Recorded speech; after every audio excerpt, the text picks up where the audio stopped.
Vážení priatelia, rád by som vás oboznámil, zrecenzoval novú lokomotívu Gorilu z SSK 350 od výrobcu Acme.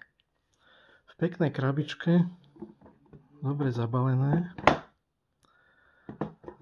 so stručným návodom, bohužiaľ iba v angličtine, francúzštine, taliančine. Pod takouto penovou hmotou sa nachádza samotná lokomotíva, už je vybratá, aby sme nestracali čas. Ako príslušenstvo sú tam nejaké spriahla základné, plus teda nejaké doplnky. Principiálne sú tam dve varianty. Jedna je s možnosťou spriahla a druhá je bez možnosti spriahla. Tuto vlastne je vidieť riešenie prednej časti bez možnosti usadiť spriahlo. Z druhej strany je zasa verzia, ktorá je už pekne so spriahlom, kde je vidieť pekne nárazníky, jak dosadajú tesne za osobný vozeň. Čo sa týka technického prevedenia, tak drobné nedostatky typu napríklad zle osadený predný nárazník, kde to vlastne vidieť, že tento je v poriadku a tento smeruje smerom von, miesto toho, aby smeroval smerom dnu. Z druhej strany tam je to pekne riešené korektne. To znamená, obidva nárazníky smerujú viac menej dovnútra pod drobným úhlom. Samotná lokomotíva, prevedenie je viac menej vydarené, dokonca aj plechové označenie lokomotívy aj vpredu, aj z boku.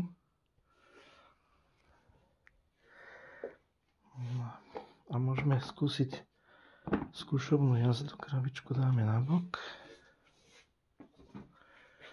Tak. Toto je zvukový model, to znamená okrem osvetlenia, ktoré som práve zapol, sa dá zapnúť aj zvuk. Okrem štandardných zvukov lokomotív sú tam aj nejaké hlásenia z rozhlasu staničného, ako ukážku. Pardon.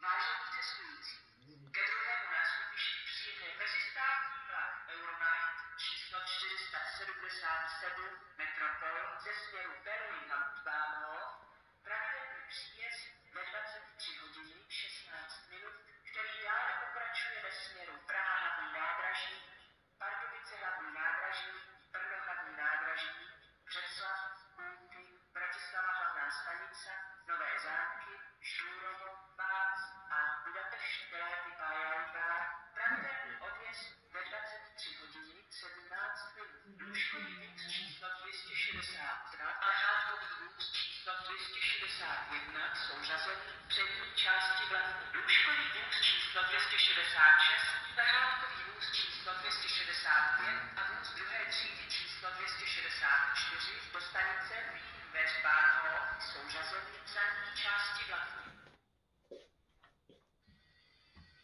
Už ideme.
Má to možnosť zapínať reflektor,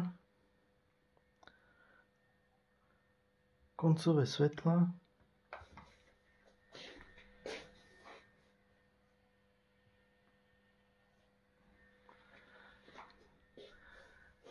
plus ešte nejaké zvukové efekty.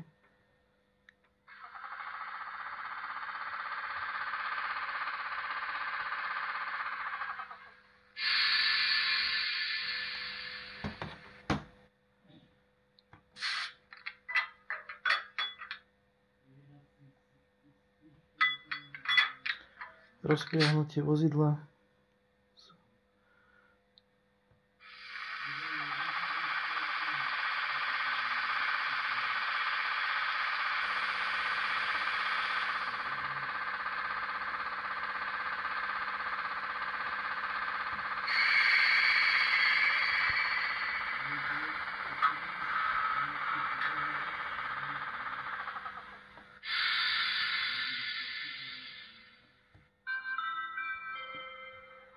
Stanice v Zábřeh na Moravě. Rychlík číslo 706 Bouzov společnosti České dráhy ze směru Otrokovice. Pravidelný příjezd ve 14 hodin 41 minutu přijel ke třetímu nástupišti na 5. kolej. Vlak dále pokračuje ve směru Praha hlavní nádraží. Pravidelný odjezd ve 14 hodin 48 minut.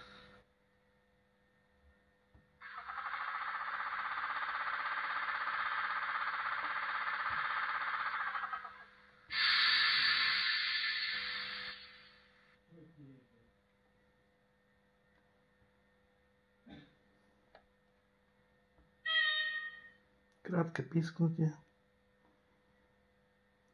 Ďalšie hlásenie. Stanice Moravany. Motorový osobní vlak číslo 25349 ze směru Holice. Pravidelný příjezd 14 hodin 53 minuty. Přijel k nástupišti číslo 3, kolej 6. Vlak zde jízdu končí. Prosím, vystupte.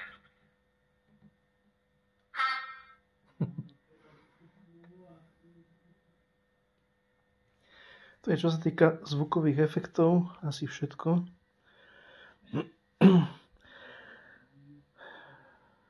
Po rozbalení som zistil zo pár nedostatkov v technickom prevedení. Spriahlo, ktoré sa zapája zo spodnej časti do... Už to stíchlo pekne.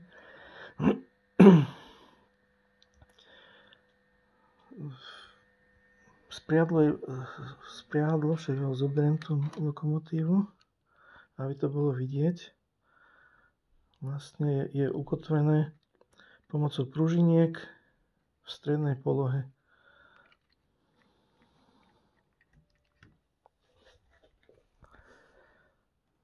Samotný pohyb spriahla do boku trošku zadrháva z toho dôvodu, že tie diely jednotlivé nie sú dobre opracované. Sú tam také výstupky, jak sa lisoval plast a tie samozrejme zavadzajú. Čiže vyžaduje to rozobrať komplet celý podvozok a obrúsiť vlastne tie hrany.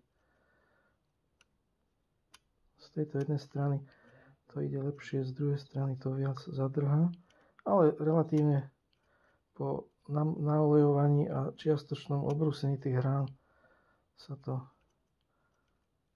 dá používať. Ďalšia závada, ktorú som objavil vlastne na tomto, je v tomto uchytení, kde je vidieť taká podložka plastová zo spodu a kryt samotného podvozku. Na druhej náprave tá podložka samozrejme chýbala, tým pádom vlastne celá náprava sa hýbala. Takže bolo potrebné vyrobiť si novú podložku, pokiaľ človek nechce čakať na náhradný diel niekoľko týždňov až mesiacov.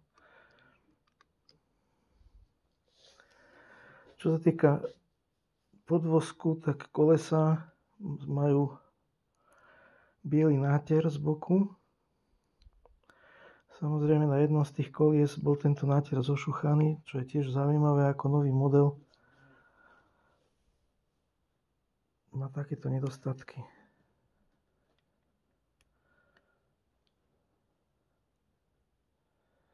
Nápisy sú vcelku precízne vyhotovené.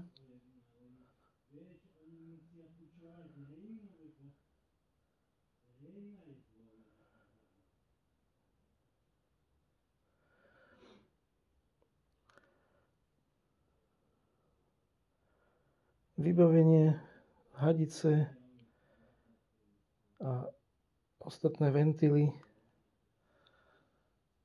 sú štandardne dodávané. Z jednej strany boli takéto bez možnosti pripojiť spriahadlo.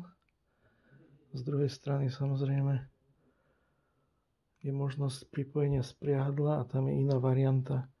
Zvyšné varianty sú pribalené v sáčku, ktorý bol vlastne v krabičke. Vnútorné osvetlenie kabíny to neobsahuje. Ďalší taký menší nedostatok, čo sa týka zberača, tento napríklad je v celku rovný. Z druhej strany bol mierne zdeformovaný, aj teda stále to vidno trošku také prehnutie, ako keby do tej krabice to dávali trošku zložitejšie. A to je asi celá recenzia. Ďakujem za pozornosť.